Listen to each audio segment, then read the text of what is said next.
दोस्तों, हरिदास नाम के एक ब्राह्मण को एक बार एक आवाज सुनाई दी, मैं 7.5 घंटों तक तुम्हारे राजा को परेशान करता रहूंगा। हरिदास डर गया। उसने ये बात अपनी पत्नी को बता दी। पत्नी समझ गई कि वो आवाज शनि की थी। वो कहने लगी, अपने राजा की रक्षा करना तुम्हारा कर्तव्य है, तुम उसकी परेशानी अपने सिर पर ले लो। जब हरिदास को शनि की आवाज दोबारा सुनाई दी तो उसने कह दिया कि वो राजा की परेशानियां स्वयं झेलने के लिए तैयार है। शनि मान गए और कहने लगे, ठीक है, तुम्हारा संकट काल अब शुरू होता है। फिर हरिदास पूजा करने नदी तट पर गया। वहाँ उसे 2 तरबूज मिले जिन्हें वो घर ले आया। इस बीच 2 राजकुमार लापता हो गए। सिपाही उन्हें ढूंढने लगे। शनि ने दोनों तरबूजों को राजकुमारों के सिरों की तरह बना दिया। सिपाहियों ने राजकुमारों की हत्या के आरोप में हरिदास को गिरफ्तार कर लिया। राजा ने हरिदास को मृत्यु दंड का आदेश दे दिया। उसे मौत के घाट उतारा ही जाने वाला था कि हरिदास का संकट काल पूरा हो गया। दोनों राजकुमार सुरक्षित लौट आए और हरिदास को छोड़ दिया गया।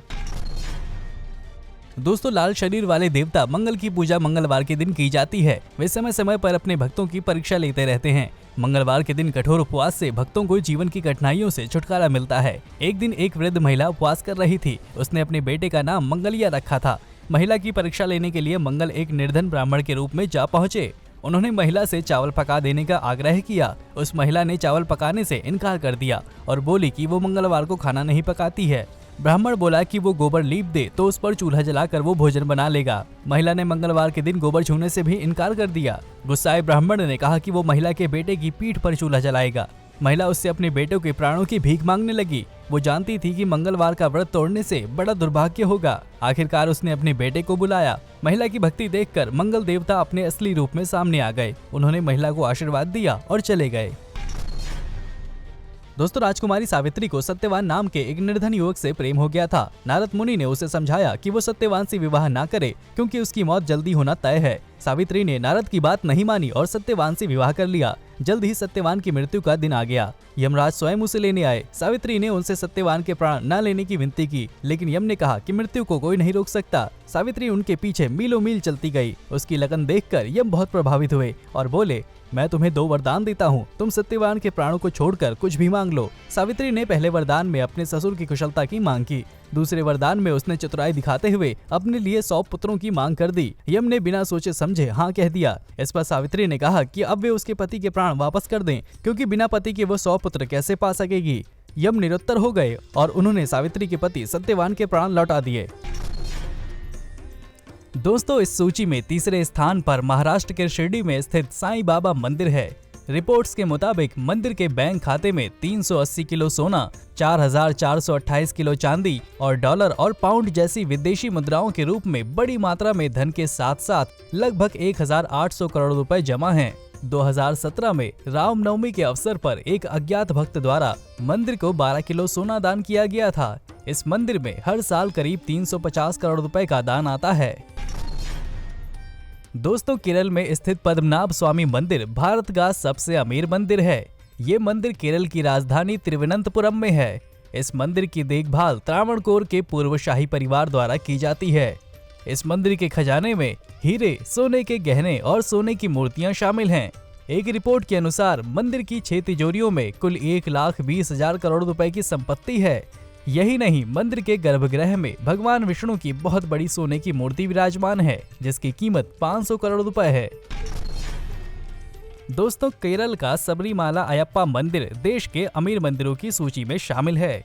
हर साल करीब 10 करोड़ श्रद्धालु इस मंदिर में आते हैं। ये मंदिर पहाड़ों और घने जंगलों के बीच समुद्र तल से 4,133 फीट की ऊंचाई पर स्थित है। इस मंदिर की सबसे अनोखी पहचान ये है कि यहाँ केवल पुरुष ही जा सकते हैं। यात्रा सीजन में इस मंदिर को करीब 230 करोड़ रुपए की कमाई होती है। दोस्तों, भारतीय परंपरा और इतिहास में मंदिरों का बड़ा महत्व है। ये हमारी आस्था के साथ साथ देश के समृद्ध धार्मिक विरासत के भी प्रतीक हैं। एक अनुमान के मुताबिक देश भर में 5 लाख से अधिक मंदिर हैं। देश में कई ऐसे मंदिर हैं जहां हर साल करोड़ों का चढ़ावा आता है। लोग मंदिरों में जाकर मन्नत मांगते हैं और इसके पूरे होने पर अपनी हैसियत के मुताबिक मंदिरों में रुपया, सोना और चांदी आदि दान करते हैं। हम आपको यहाँ ऐसे 10 मंदिरों के बारे में बताने जा रहे हैं जिनकी गिनती देश के सबसे अमीर मंदिरों में की जाती है। त्रिवेंद्रम का पद्मनाभ स्वामी मंदिर, आंध्र प्रदेश का तिरुपति बालाजी मंदिर, शिरडी का साईं बाबा मंदिर, जम्मू का वैष्णो देवी मंदिर, मुंबई का सिद्धिविनायक मंदिर, मदुरई का मीनाक्षी मंदिर, पुरी का जगन्नाथ मंदिर, गुजरात का सोमनाथ मंदिर, केरल का सबरीमाला अयप्पा मंदिर और दिल्ली का अक्षरधाम मंदिर। दोस्तों, परीक्षित की मौत के बाद उसके पुत्र जन्मेजय को हस्तिनापुर का राजा बनाया गया। जन्मेजय तक्षक को मारकर अपने पिता की मौत का बदला लेना चाहता था। उसने सांपों की बलि देने का निश्चय किया। सर्प यज्ञ की अग्नि जलाई गई। मंत्रों के बीच पुरोहित अलग अलग सांपों के नाम लेते गए। सारे सांप मंत्रों के कारण खींचे चले आए और एक एक करके अग्नि में गिरने लगे। कई दिनों तक सांपों का बलि यज्ञ होता रहा। सैकड़ों हजारों सांप यज्ञ की अग्नि में जलकर राख होते रहे। हर कोई तक्षक नाग का इंतजार कर रहा था। पुरोहितों तक को नहीं पता था कि तक्षक तो इंद्र की शरण में जा चुका है। दोस्तों, कल्याणी नामक एक वृद्ध महिला थी जो शुक्रवार को उपवास रखकर शुक्र देवता की पूजा करती थी। वो पवित्र जल से शुक्र की प्रतिमा को स्नान कराती और उन्हें सबसे अच्छा भोग लगाती। एक बार वो तीर्थ यात्रा पर गई। वो अपनी बहू गौरी से कह गई कि वो शुक्र की प्रतिमा की ठीक से देखभाल करती रहे। गौरी ने हाँ तो कह दिया, लेकिन उसकी कर्म धर्म में रुचि नहीं थी। कल्याणी के जाने के बाद गौरी ने शुक्रवार का उपवास नहीं रखा। स्नान के नाम पर वो प्रतिमा पर कुछ बूंदे पानी की डाल देती। कुछ दिनों बाद वो उससे तंग भी आ गई। उसने प्रतिमा को उठाकर फेंक दिया। एक पड़ोसन उस प्रतिमा को उठाकर आदर सहित अपने घर ले आई। पड़ोसन ने शुक्रवार को उपवास रखना शुरू कर दिया और नियम से पूजा करने लगी। जल्द ही वो बहुत धनी हो गई। उधर गौरी निर्धन होती चली गई। जब कल्याणी लौट कर आई तो उसने गौरी से प्रतिमा के बारे में पूछा। गौरी ने बता दिया कि उसने प्रतिमा फेंक दी थी। कल्याणी प्रतिमा ढूंढने आस पड़ोस में गई। जब उसने अपनी पड़ोसन से पूछा तो पड़ोसन कहने लगी, तुमने प्रतिमा को कूड़े में फेंक कर उसका अपमान किया है। कल्याणी ने उसे पूरी बात बताई। पड़ोसन ने प्रतिमा लौटा दी। कल्याणी ने फिर से नियम से पूजा करना शुरू कर दिया। दोस्तों, एक बार पांचाल नरेश ने राजा सवर्ण पर हमला कर दिया। पांचाल की सेना बड़ी और शक्तिशाली थी। उसने जल्द ही सवर्ण की सेना को हरा दिया।